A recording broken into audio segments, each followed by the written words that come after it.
Whoa, that was loud. All right. So our guest tonight is Dr. Ann Treasure. Dr. Ann Treasure, wave to the crowd. You're being seen worldwide here, there, and everywhere. Thanks for coming out to our show tonight. It's my pleasure. So how you been doing? Great. I know you're real busy and you're saving lives and doing this, that, and the other. And you know, I think everybody here in the Virgin Islands appreciates the hard work that you're doing. But we just wanted to get you. You were on here maybe a couple years ago, and you know, you were talking to us a little bit about just a lot of things. Yeah.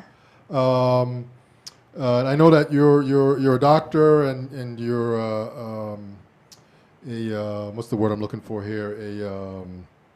Concerned citizen? Concerned citizen, a concerned citizen here in the Virgin Islands. Yeah. And so, if I could ask you, what are you concerned about? Well, I actually like the introduction, Soup, and I just wanted to thank you for that. I don't know Thank if you. you know this, just maybe a little known fact. There are 100,000 vacancies in the United States for registered nurses. Okay. So there's no question that the nursing profession, which actually gave birth to midwifery, which is part of my profession, Right. is certainly one that is well needed. And I just wanted to remind young people, it's that time of year when they start thinking about schools and colleges, to think about choosing majors and areas of study that have a trade built in. So the wonderful thing about nursing is while it's a profession, it's also a trade. Okay. So when you sign up to become a registered nurse or take that course of study, it's what we call a career degree. Okay. So you leave with learning, but also a trade. A trade, yeah. And one that is in extremely high demand, very sought after, and very well respected, and actually very diverse also. You could be anything from a flight nurse, an emergency room nurse, a school nurse who gets vaccinations, as well as administrative nurse, or even like a nurse educator. Okay. So there are a lot of different types of personalities that enter the same profession, and there's a place for you somewhere in nursing. So I just Okay. wanted to just say amen to that nod to nursing, Yes, Okay. sir. to start the night off correctly. So how long Yeah. how long have you been a doctor? Oh, okay, now you're trying to go there with me, but Just kind of a general question. somewhere in the 90s, graduated Okay. from medical school, and so I guess I've been a doctor for 20-something years. Oh, really? Okay. Yeah. So has it been everything that you thought it would be? It's been more. Been more? Okay. Yeah. What made you Oh, choose wow. that profession? Yeah. So, you know, well, specifically my specialty, I found it to be you know, not just a blend of art, but also a blend of science. And you At the bring new same life time, into the world. yeah. And so there's a social aspect to what I do in terms of sometimes, most times seeing people in to our world, and unfortunately a few times to see them out in a way that's Yes, sir. comfortable and dignified. Right. So I've been on both sides, but for the most part, it also actually happens to be a fellowship. Okay. So while it's a business, it's a fellowship, it's art, it's science, it's everything mixed up in one. So it's actually turned out to be much better than I even thought, I even dreamed in the beginning. Okay. Yeah. Okay. So as being a doctor, I mean, what are I guess some of the downfalls or some of the tough areas that you've sort of run into? Because I mean, it's not all glitz and glamour, obviously, but No, it's hard work. There's no question. Specifically for my specialty, the hours can be strange and trying. So, Okay. so while some people are enjoying their Christmas by opening gifts, I may be at the hospital doing a delivery, right. and it's not a bad thing. I'm just saying, but it's not your traditional 9 to 5. Right. okay. So it can be a little bit of a challenge Okay. sometimes. Most of the times, though, it's usually mostly regular hours, Okay. and you work alongside all kinds of other professions, human beings. You know, sometimes we play music at work, sometimes we play music in the operating room. Right. We give jokes, we have parties, we do our work, we like our patients, we say hello to them. So it's probably not unlike just anyone in the world of work and business. Okay. So So you've been a doctor for 20-something years. I mean, Yeah. what would you do to sort of improve, the whole arena of being a doctor? I mean, as you've grown through the years, I mean, I'm sure there's some things that you said, man, that could be done differently or it should be done differently. I mean, anything that pops into your head in that vein? Well, I would say one of the things is I would sooner see more people have access to good care. Okay. And also for people, more people to have access to studying medicine. Okay. So sometimes we feel like, we'd like to see more, more people on the ranks with us. So that's one of the things that I think needs to be improved is not a lot of people know just how really cool being a doctor is or any of the medical professions or the allied services. Okay. So, just better access to medical care and medical education. So, I mean, do you think that medical care should be free? Like in some countries, they say it's free. Well, I guess as long as you're a resident of a particular country, you're entitled to, I guess, free or very cheap medical. Your thoughts on that? Absolutely, yes. Okay. Okay. We already have an expectation in the United States, for example. It's one of the few countries, at least developed nations, that have no universal access to care or universal health system as such. We expect public schools to be free. Mm-hmm. And we think it's a right, it's constitutional. The government should pay for you to go to school. And it's good for society that we pay for others to be educated. You want to live among educated people. Okay, I got you. So we have that as a philosophy, but somehow it seems like a leap to think that the government should keep you healthy, just like they should educate you. Yeah. So some other countries, especially countries in the redeveloping world or in emerging societies, they've taken the position that education helps the country. Okay. So does healthcare. Yes. Okay. And if you can provide it in an organized way, it doesn't just better the person who's getting their appendix taken out or their vaccinations, but it betters the country as a whole. Okay. To have a sick workforce that's uneducated does nothing to move your nation forward. Okay. Now, they take the position that food stamps and welfare, they don't need to do. So they don't feel that feeding able-bodied adults that they've educated and kept healthy is their responsibility. Okay. Not only that, in general, as far as if you have the kind of very sensitive discussion about entitlements, where people feel entitled, they're more likely to go after their immediate needs. So they're more likely to worry about 3 hours from now, I'm going to feel hungry. Yeah. So a person is more likely to work for food. They're not as likely to work for healthcare. Healthcare tends to be conceptual, like the idea of good health, the idea of a robust education. But they need a place to sleep tonight and they need to eat tonight. So you're more likely to have a motivated society if you provide the conceptual needs, the things that they can't sell, education and healthcare. Whereas if you want them to work, they'll work for food. Yeah. So in countries like, say, that most of the CARICOM nations, healthcare is very cheap, very readily available, very accessible, and in fact, they bring it to your villages or your district, depending on where you live. Same thing, you could basically go to law school or medical school or nursing school or education almost for free. You pay a nominal fee just to say you paid something, but there's no welfare as such, and there's no public housing. Right. You stay in your mom's house until you can do better, and make sure you talk nice to her, so she'll let you stay there. So people will get motivated. Like, listen, I really want to get with my little friend here and set up a new life. I'm going to work to get a home. Whereas if you ask people to put money away in case they get sick, they're not going to do it. They're not going to do that. Yeah. They're going to put it away for what is current hunger, not this concept that I might get sick in the future. So, yes, I don't only think it's a right, I think it's also smart to take care of people's conceptual needs because they will be motivated, as far as entitlements go, to take care of their immediate needs for food and shelter. Okay. How you feel about the nutritional needs of the individuals? Like, we see a lot of people come in, and I know you see because you're a doctor. Our food is basically our medicine. Correct. So how do you feel about the food has been presented to us, or we are the food that the people them has been eaten to for this centuries of centuries, and we keep seeing the same cycle keep going over and over again.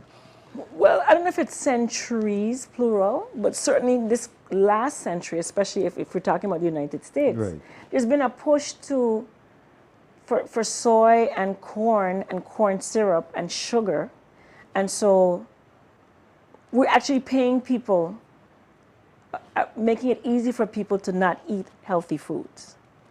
So it's almost systematic. And we've also made farming almost like a deplorable profession. Right. I once saw the paper make fun, in the Avis newspaper, make fun of a local senator and said, well, if it weren't for Havensa, your family would be cutting cane, as if somehow agriculture is the worst profession. Which is the first Now, profession. you and I know it's the first profession. the Not only first. that, but in the zombie revolution, the farmer is the kingpin. That's right. Okay, He so it all controls. starts with your most basic needs, which is shelter and of course food, which you can't live without for several hours. So, so I'd like to see the appreciation of farming, and not farming. People have an idea that farming of gardening. I'm talking about whole scale farming, Farming, yeah. where everybody has a role, like the people who do refrigeration, the people who run tractors and machines, cannings, accountants, the people who move things, the people who run infrastructure pipes for irrigation. Right. That whole scale farming it's actually kind of high tech, and it's the basis for all economy. Yeah. So I hate what has happened to farming in terms of the perspective of farming, and the drive to make certain foods more popular and to make sugar more popular, for example. And of course, I hate to see, and you probably were thinking this when you asked me, we're not eating very healthy foods. Definitely In fact, not. we're actually paying people. Like, I have a problem. I mean, this might get kind of heavy day, but I have a problem that we actually give more money to welfare than we do to WIC. To WIC, right. So you actually have people coming in and saying, "Oh, I don't bother with my WIC. I don't like what WIC serves, so I just get I just food use it with stamp. the food stamps." And then you buy Hot Pockets and potato chips. I think sometimes I feel like I'm going crazy Yes. when I see in a kid's baby bottle soda. Yeah. So if I were the empress of the world, which I might be, I would sooner make the WIC program more robust. Right. So, and I like that they encourage fresh produce. You never used to be able to get Right. fresh produce with WIC. Now you can. So I would expand the WIC program, especially where children are concerned, and I would streamline the food stamp program to make it that you just can't get potato chips. Yeah. Let me ask you something as a doctor, Doc. When you're treating your patients, when it comes down to to black and white, what I really want to say is that do Africans have a different disposition to medications than the Caucasian or any other race, especially that we live here within a black society? What I'm really trying to say, if is how I really want to put this is Just throw it out there, man. Yeah, just say it. if a black man has high blood pressure and a white man has high blood pressure, do you treat a white man and a black man under the same auspices because of his DNA makeup or anything like that? Right. Okay. So that was one of my first questions in medical school, and not so much for. And you picked an interesting one, which is high blood pressure, hypertension. Right. Hypertension is actually about 4 or 5 different diseases. Right. So for some people, it's fluid retention hypertension. That's one condition that shows itself with high blood pressure, but the underlying issue is fluid retention. For some, it's that their arteries are too tight. For some, it's that their veins are too loose. Okay. And for some people, it's that their sympathetic nervous system is firing kind of like epinephrine too much. So there are about 5 or 6 different kinds of high blood pressure. It's hard to figure out which one, because all you're looking at is the blood pressure machine, Right. and you have to figure out why they have high blood pressure. And sometimes you have to try one or more medicines. Yes, geographically, so I don't so much speak medically in terms of black and white, but more in terms of geography. So Europeans tend to have higher rates of certain kinds of high blood pressure, and they're more likely to respond to certain medications. Whereas people, Africans or Asians, may have, again, their own things that are more popular, right? So you're supposed to consider geographical differences where certain medications, certain medical conditions are concerned. Okay. And just keeping in mind also that certain people have blends of the continent. Yes. So, so you do have to consider geography, but you also have to consider the individual patient in front of you. So the person's brother or sister may have a different hypertension or no hypertension Not at all, whatsoever. right. So you still have to take each person individually, and sometimes it's trial and error. Okay. Let me ask you another question. What are your thoughts on the whole thing of medical marijuana? You for it, against it? I am for evidence-based medicine. Okay. So if there is a benefit and little risk to the use of any substance, I am for it. Okay. If that is marijuana, or alcohol, or tobacco, or in some instances, Novocaine and cocaine and lidocaine and all the canes are drugs. Right. And we found benefits From just them. using something from the cocaine family. So the evidence shows so far that there is no question that there is a medical benefit to marijuana, and it's not obvious the medical risks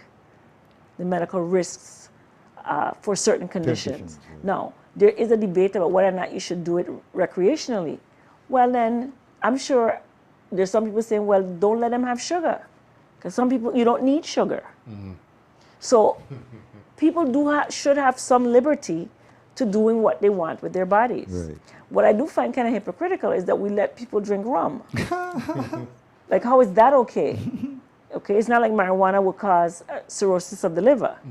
So there's no question the overwhelming damage that alcohol causes, Right. and of course tobacco. So I think marijuana has probably gotten a little bit of a bad run, and I think it's the rum industry Who pushed it? who's pushing Yes. keep marijuana Yeah, pushing back not against legal, it. Yeah. right? And of course the drug dealers. So the drug dealers want marijuana to be legal, or else if marijuana was suddenly all legal, why would you buy drugs? You just grow it in your yard. Yeah, exactly. In fact, I would like you to think about this perspective.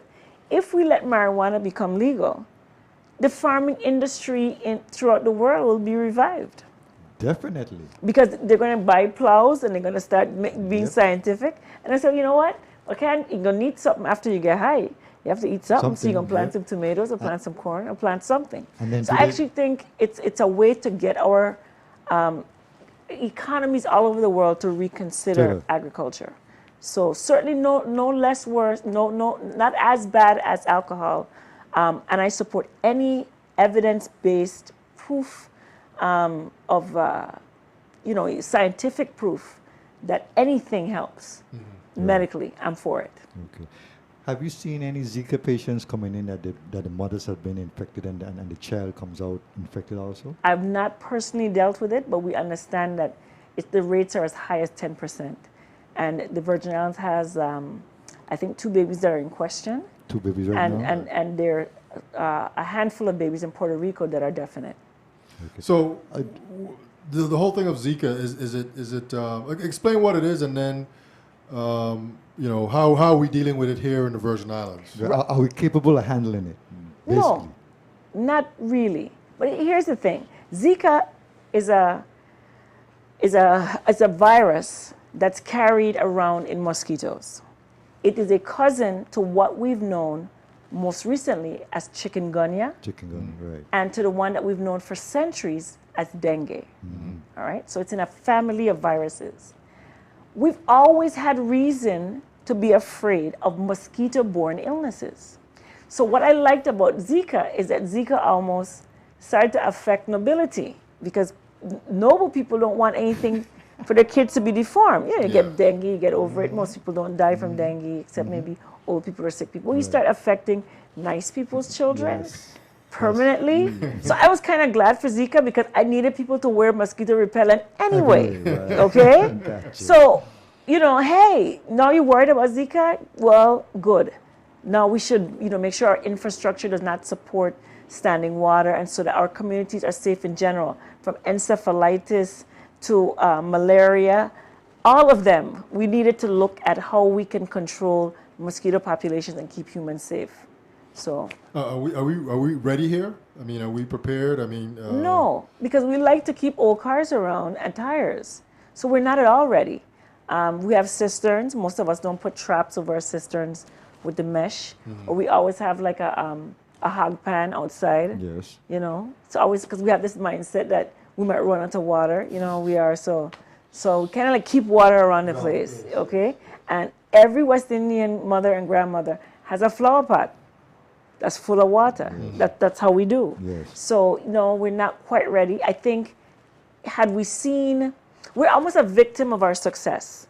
So to the extent that we've kept especially pregnant women free of Zika. Now, people have been getting Zika, but then they get over it and you don't know. Right. But if you see a baby that's deformed from Zika, all of a sudden it's real. And if St. Croix had like 3 babies and the moms would take them to Sunny Island on the weekend, it would become very real to us. Just like people have gotten like, let's not use any vaccinations anymore because we've vaccinated people so well. Almost nobody I know has ever seen anybody that they know with polio. So the idea is, we don't need any vaccinations. Yeah, because polio is not real to you. You didn't have anybody in your house die of polio. You don't have a brother that you have to go home every night to move him around because he's had polio and now he's crippled. So we've done so well with jumping on things that most people think it's not serious. It's not going to happen to us. It's not real. They don't even know about it. They don't even think about it. It's not a discussion. But is the hospital and the local doctors here prepared to deal with it, or does if someone gets diagnosed, are they sent away? Typically, the nice thing about Zika is that it doesn't usually kill. So there are very few instances of death or severe symptomatology from people who get infected with Zika. So we've not really had to send many of them off island. Typically, it's somebody who has a coexisting morbidity, like they were elderly or frail or had some chronic illness, that they're more susceptible to Zika or chikungunya. But people have been dying for a long time and still are from dengue. So that's the real one, the killer is dengue. Okay. So, doctor, if a person is get bite by a mosquito, is there any way to tell if this person is going to be infected by Zika immediately, or is it a wait period or time period or anything like that? And it's a good question. Actually, it's a very short window that within days you should be able to detect Zika antibodies, but you actually have a window of about 2 weeks. Okay. After which you cannot detect it very easily in the blood anymore. You can still up to 6 or 8 weeks detect Zika in the saliva, in the urine, and up to 6 months in human semen. Okay. So let's kind of switch gears here. We're still in the medical industry, but I know that the word I was looking for earlier was a gynecologist. And if I'm not correct, that's still part of your profession, right? Correct. So let's talk a little bit about women's health in that sort of that vein. Anything new that might have come up as far as dealing with that type of testing? Anything specific to the women themselves? Right. Well, guidelines change all the time. Okay. Let me just say what the last set of guidelines that you should have known about is that we want most women to start having mammograms somewhere about age 40. Okay. Even as early as 35, and 10 years earlier than the closest person that they're related to that had breast cancer. Okay. So if you had a close relative, and close relatives are what we call first-degree relatives, so that's your mom, your sister, and your daughter. If any of them had cancer, you want to start testing 10 years before they first had cancer. Yeah. And those are sisters by both parents. Right. Okay, because they're the ones you most closely related to genetically. So you also want to do your screening colonoscopy, because actually colorectal cancer is the most common cancer because it affects both men and women. So of non-smoking adults, colorectal cancer is the most common. You start screening stool for blood at age 40. But again, screening your family history. So, although West Indians are traditionally very secretive, you want to ask those people who got what and where was it and why and when and what age were they diagnosed or that they died. You also want to have pap smears the Affordable Care Act makes Pap smears first dollar coverage. So while Republicans are complaining that, oh, they have a deductible that's high, actually anything that's screening under the Affordable Care Act means that your Pap smears, mammograms, prostate checks, wellness exams, and vaccinations are free. The focus being on health maintenance and not sick treatment. Yes. Okay?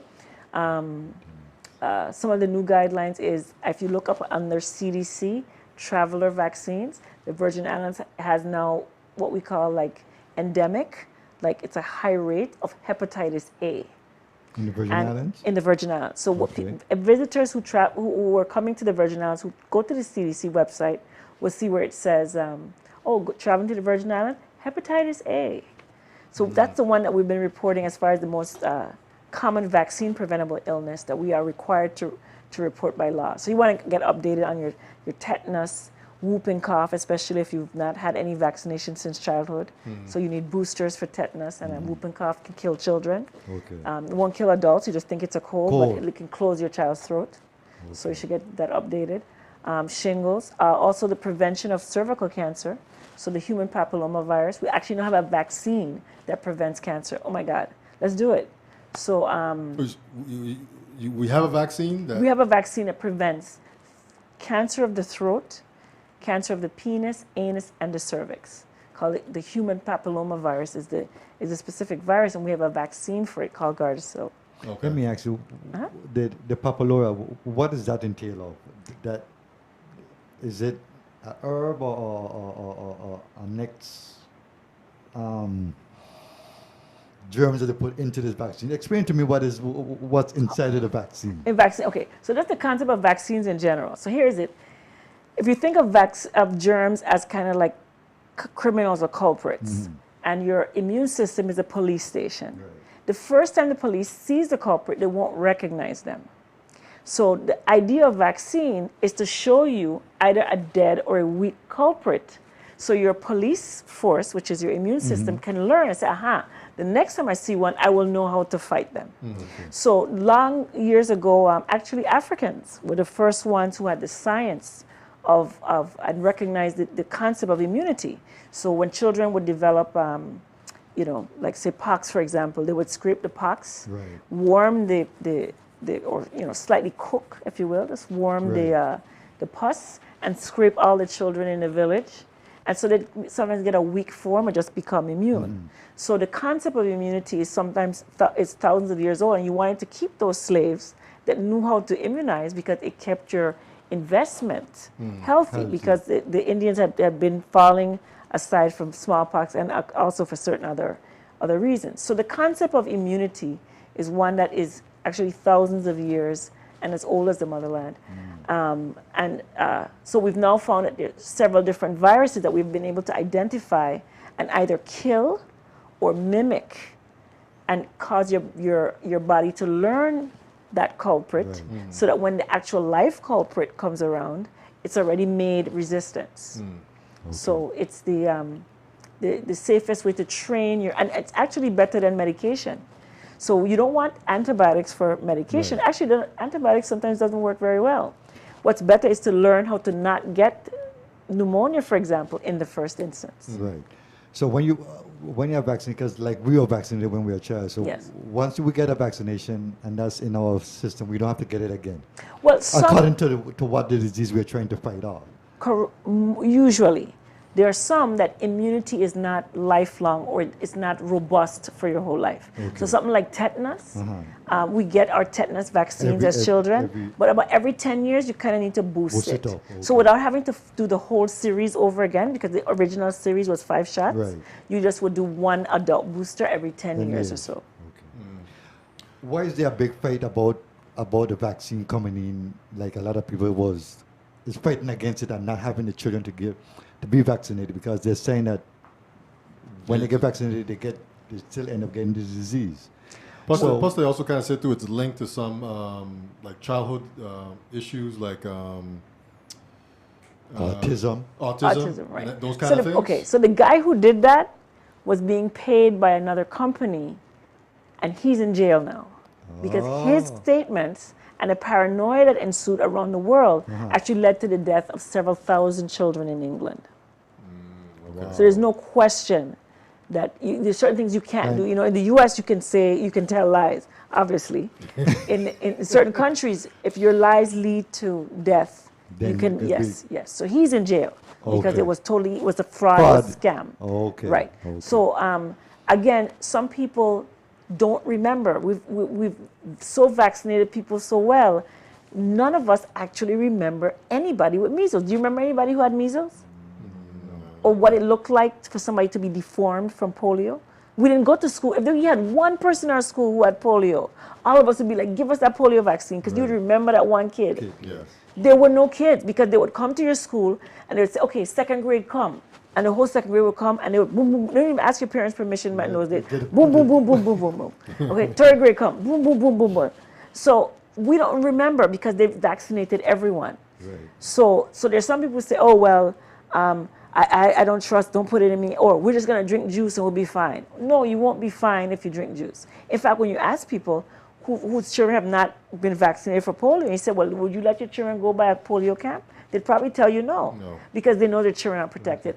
Usually, they're not vaccinating their kids because they know that everybody else's vaccinated children are protecting their own. Now, there's some people whose bodies don't respond well to anything. So, and some people who should not get a vaccine. So a child with leukemia, for example, cannot get live vaccines, even though they're weak. So he relies on everybody else being vaccinated to protect him. Now, I understand some of the paranoia. The U.S. has done some ugly things in its history. And we go back to the Tuskegee study, okay? Now, here's the difference between 1930 and now, or whatever year the Tuskegee stuff happened. You could actually control who slept with whom. So it was okay for them to let these men walk around their communities with syphilis because they know they couldn't bring it into other communities by law, okay? In this day and age, you can't stop people from mingling. You can't stop planes from flying. So one thing that I'm certain of is that no one will use viruses or bacteria in warfare. Okay, at least communicable ones. Okay, so they'll use anthrax because I can't give anthrax to soup. You just drop it and just go. No, anthrax is something that only the person who's exposed will get it. So if I get anthrax and I go home, I cannot give anthrax to my family. So you will hear of all the drug things, they'll say, well, give them anthrax. But you won't hear them giving smallpox. Because if Russia hates the United States and they start giving Americans smallpox, within 12 hours, that same smallpox will be on a plane back to Russia. Okay. So even though the U.S. and Russia were fighting each other with missiles, under the table, they were working together to eradicate smallpox. So even if you hate the other person, even if you think Big Pharma hates you, even if you think there's some race war that's going to be won, they're not going to use infections because everyone is susceptible. What they will use is sugar, salt, and guns. And guns. Okay? So the mechanism of killing people is not going to be as obvious. And you know, I'm a doctor who vaccinates. I get people to come and say, well, oh, it's this white people trying to kill black people. Well, I don't have bottles of white and black vaccines. I just kind of pick up the vaccine at random. They're not going to use that. They're going to use things, they're going to give you things to kill yourself. They're not going to give you anything to kill you. And they're not going to kill you with anything that could harm them in any way, whether you believe they like you or not. Let me ask you another question. Men's health. What's hot in that area? Prevention. Okay, so marriage makes you live longer. Yeah. Let's just think about that for a while. Roll it around. Okay. So typically, the woman is at the forefront of her family's health. So men who are married, first of all, are more likely to have access to health insurance because it's going to be either one of you, sometimes both of you, but you're more likely to have access. So that's one thing. And then the other thing is that women are more likely to say, come honey, you got to go to get that colonoscopy. Anytime she's going to make the appointment, come with you to the doctor. So usually having somebody in your corner is important for men to kind of get it. Women seem to kind of go because they always need birth control pills or they're having a baby. So women are more likely to take their family to the doctor and take care of themselves while they're at it. So for men now, the specific things that we look at, for every woman, colon health, prostate health, sexual health. You know, you can die from sex. Yes. So it's really an important discussion, especially for men in their 20s and 30s. When you say die from sex, doc, what do you mean? Too much sex? AIDS. Okay, I got you. I Yeah, got you. the Okay. prettier the girl, the more other people trying to get with her. So, Yeah, the risk you know, comes a little higher at that point. yeah. But then, I mean, I'm just gonna put a twist. There's a brother out here that, well, he passed now that was curing AIDS, and we wasn't tapping into that. Dr. Sabi. Right. So we found that there's some groups of people, for some reason, prostitutes in places that have high rates of AIDS, that they should already have AIDS. They should have died long ago. Right. And for some reason, they're immune. So we're not sure if genetically there's some people who are resistant to getting it. So that's one discussion. And then there's certain treatments that are out there. Here's the problem with the treatments, though. While we think that there's still maybe some areas that we haven't looked at, we have to wonder how are we going to test the treatment? How are we going to test, and most importantly, the prevention? Right. Okay. So something like chickenpox doesn't usually kill you. When they were making a chickenpox vaccine, for example, they would just take some graduate students, you know, the scientists would shoot themselves and then see if they got it, see if it made them sick. Okay, shoot, you're dead? No, you're dead. Okay, so we know it's safe. So that's the first thing you want to know about any medicine Right. or any vaccine or any treatment of any kind. Is it safe? And then the next thing you want to know is, does it actually work? So then you take some graduate students and you test them, they've never been exposed, and you put them in a room to put them to sleep in the same room with children with chickenpox. And then you see if they get it. So you test to see if it has efficacy, which means it actually works. So how do you test for AIDS, especially when it comes to AIDS prevention? So I'm going to give you something and then what? Put you to be with somebody with AIDS? Are you willing to test that? Nope. So it's really hard for us to test for AIDS because, okay, the vaccine doesn't work and he gets chickenpox. Okay, he gets some mark, he go home. But he's going to live. Yeah. How do you test for AIDS? Yeah. So some of the exciting things where AIDS are concerned is that we're thinking that for people who are in high risk groups, you should just medicate them. So if you're a gay guy who's maybe a sex worker, shouldn't be, or you take drugs, you work kind of working on your situation, but that's where you are right now. They're saying just give them AIDS medication, and we find that if you take 100 guys who are HIV negative, who are in risky lifestyles, and you take another 100 and you just give these guys AIDS medication, and you come back and check in a year, these 100 guys, none of them have it, and maybe 25 of these guys got HIV. So prevention is probably the biggest thing. Biggest thing. And I heard about that guy. Everybody is desperate to see what they can use to treat it, and probably the biggest money is going to be in prevention. Yeah. So what is this? What is the situation on AIDS here in the Virgin Islands? Do you have any information on that? Is it low? Is it high? Is it going down, or is it? The numbers in the VI, it's kind of strange when you have small populations, because all you need is like 10 HIV people to come here, and it changes the numbers because our denominators are so small. We would like the number to be 0. Yeah. But unfortunately, we travel a lot back and forth to the States, and we think that's, you know, kind of where people picked it up. But we have a significant but a known AIDS population, and thanks to the work of the health department here and some federal funding, people are identified and they're getting care. We just need to remind young people that they're not invincible. Okay. When the delivering young babies, right now, in this time, is it older ladies, younger girls, middle range? It's everybody with feelings, Okay. and that's a good thing. yes. Yeah. More life, you know? Yeah. Yeah. So let me ask you another kind of unrelated to medical. So you obviously live in the Virgin Islands, and you know you're active in the community. You know this, that, and the other. Anything that troubles you, more specifically about things here? You know, I mean, there's the potholes, and yesterday was tax day, and there's no money with the government, and well, the potholes bother me. Okay, me too. But I know that rain infrastructure is not impervious to the weather and to the elements. But there's no excuse for litter. Yeah, and that's heavy. That's very heavy here. Wow, what is that? Yeah. So I think I'd much rather drive through a pothole and to swerve around a bag of garbage. Yeah. So that bothers me. It bothers me that our young guys seem to not keep up with our girls, where work and academia is concerned. So I'd like to see charter schools. Okay. I would love to see a school that actually excites children, but in particular boys. And actually, How would you get them excited though? okay, I got a couple ideas.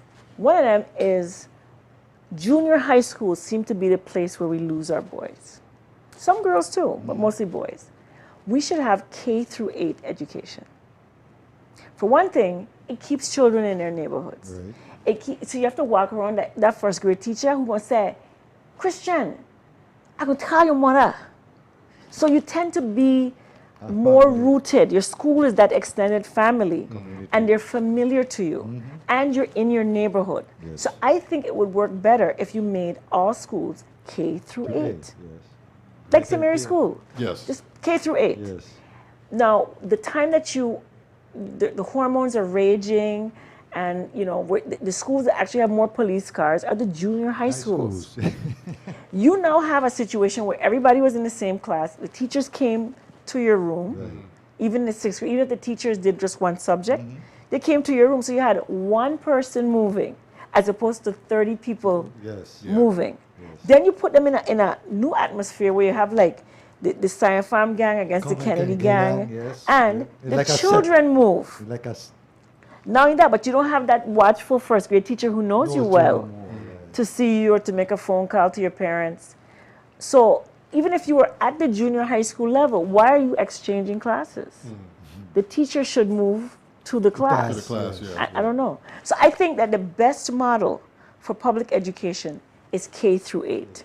And I think that there's a place for charter schools with respect to children who have real interest in the arts or certain kinds of sports, or even the idea of separate sex education. So yeah, because So we don't have any charter schools here, do we? no, and I Okay. know that there's some senators who are talking about charter school legislation. You typically in most big jurisdictions where charter schools are discussed, the resistance comes because a charter school means that you take money out of the traditional. That's what bothered Pie. them to ask you. Yeah. Yes, and so I still think that there's a place because those are probably children who would be in public schools anyway. So we need to look at it again because I think we're losing our boys. I think at the university level now it's 80 to 20 Yeah. female to now, males. yeah, right now. So we need to find something that keeps our children in school, and I think K through 8 and charter schools will solve 80% of the problem. Okay. What else do you think is kind of going wrong here? There's a lot of violence and Education. Education is key to that. When you go to the jail, 90% of the guys in jail don't have 7th grade literacy. And I tell them that every day. They get frustrated, and what happens tell is them that. when they have to go to school and they realize they don't know the work and going to be embarrassed, they just get in a fight so they Fight could and get just kicked kick out. out, yes. So nobody would know I'm dumb, Dumb, yes. or not dumb, but But I didn't learn the material, illiterate, like I right. can't manage. Focus So on whatever yeah, it is. They yeah. don't take the time to develop that mind. Right. And so I think that if they get wonderful careers that pay well, learn good skills, well educated, they're less likely to go astray. Let me ask you another question here. The Virgin Islands needs money, and so we talk about bringing industry in. So we have tourism, which has been around for a while. What other industry do you think that we could get here, bring here, start here that would help with the economy of the Virgin Islands? Some people say medical marijuana would help, like medical marijuana tourism. But do you have any insight on that? I mean, what would you say to that? We should bring everything. Okay. And what do you mean? Everything. Let me say like Oliver now. Everything. Right. You should have a diverse economy. Yes. You see what happens when you have an economy that's focused On one on thing. largely one industry. Yes, It closes or and we become like we Detroit. shut down. Yeah. Totally shut down. Everything stopped. Big mistake. Go back to the basics. How much food do we import here in terms of millions? 300 million. Okay. If we could even import half of or make half of our own food. But they did the study. The USDA come and did it. They Let's did do it. it. Let's do it because we have to eat. In the zombie revolution, you need food. Yes, no. Okay. So that I think some secondary industries like canning. I'm kind of sad that when we made our rum deals, we didn't require them to be stored or bottled, Bottled here. and all those Here. things. That's an Exactly. industry in and of itself. Exactly. Manufacturing. I'd like to see us be call centers. Call centers. Yeah, so that we have robust primary, secondary, and tertiary industries. We had pharmaceutical companies here too at one point in probably like the 80s, 70s. And they tried some resurgence about 10 years ago. Right. So I'm for all of the above. Okay. Okay. Okay. What about hemp? You see any Everything. Everything. You know, hear everything. everything everything Yeah. Okay. Yeah. Okay. So let's talk now a little bit about. So we talked about women's health, men's health. What about children? I mean, young, babies, toddlers. Preschoolers. Yeah, and then I've heard different people give lip service to this. I'd really like to see mandatory K3. So too many children are entering kindergarten to learn their first letter. So I would like to see a mandatory K3, K4 education.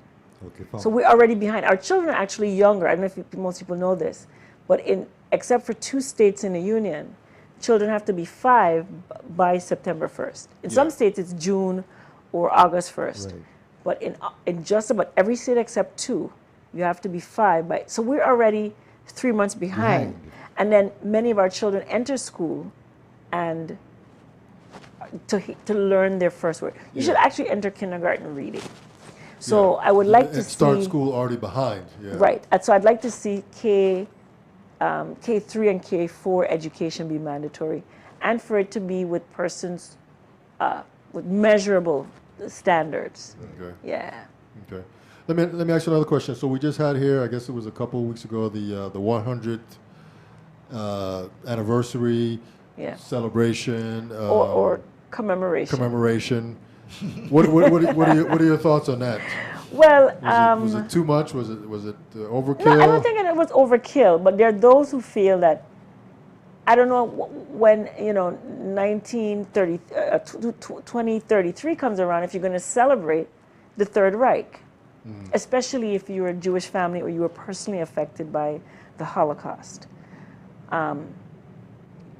So I think, and it may have been skirted, but one of the issues was that 100 years ago, when they gave citizenship, they only gave it to white persons who lived here.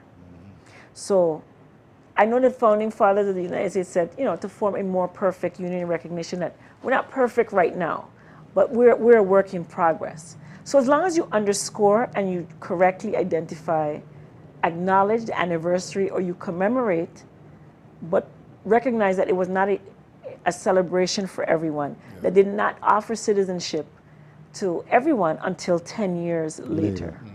And so the animals, in fact, had higher regard. Yeah. Because the slavery was no longer legal. Right. So then the animals were more valuable. So you have to acknowledge that for some people, it was not exactly a celebration. Yeah. Can the Virgin Islands stand on its own and become No. like an independent? Okay. No. Okay, so we still have to have some ties to the United States in a sense. Small economies are Very hard to. it's hard for them to thrive, especially the size of the Virgin Islands. Right. Even the larger communities in the Caribbean, they've actually had to form communities CARICOM. together, Right. a Caribbean community. So large countries like Jamaica with millions of people, independent industries for many things, still are struggling. And then found that they had to become part of just like the Asian countries have united. Europe has formed a European Union. Yeah. So the states, remember the United States is a collection of sovereign countries. Right. So Italy, what we think of as Italy, you have Corsica and Sardinia and the Venetians and it's Sicilians and all of them. 18 countries that now call themselves Italy. Same thing for Spain. Yeah. 18 sovereign nations Right. that now make that up. So the idea of being small on your own, that never worked. And in fact, more and more people are getting together and combining forces. So I think it's one thing to say, combine, should we unite with the Caribbean community? Because we have some issues where we're kind of part of the U.S. US community, but community. not quite. Right. So being a small community, that's gone. Okay, we're way too small for that. Yeah. Yes. What do you feel about the Constitution do you think that we should get our own Constitution here? Oh, in- absolutely. the Virgin Absolutely. Islands? Absolutely. We actually should have gotten it a long time ago. Right. Okay. For me, I feel like it's an identity status for ourselves to identify who we are. To get out from under the flag and just to say that, just make an identity, whatever you call it, however it may be, but just identify ourselves and give us that for us. Well, we can. We actually have the right through Congress to have a constitutional convention. Right. Of course, that's been kind of ticklish. So Yes. probably logistically, what has to happen first, instead of creating a whole new constitution, is to kind of start with a boilerplate. And we've been living under the Organic Act, love it or hate it. We can start with the Organic Act and then amend each portion. So I think that's logistically the easiest way to do it. Okay. Because once we have it, then we don't have to keep going to Congress to have permission to have it. We can still have a constitutional convention and change each little part on its own. Okay. So that's the only way logistically today. Now maybe in the 1960s we could have, Right. but today, especially with the influx of others, there are different interests. So we should start with that which we agree, and then have a constitutional convention to make amendments. To make amendments, yeah. I'm gonna ask you something. I don't know if you can be able to, if you could be able to answer this one.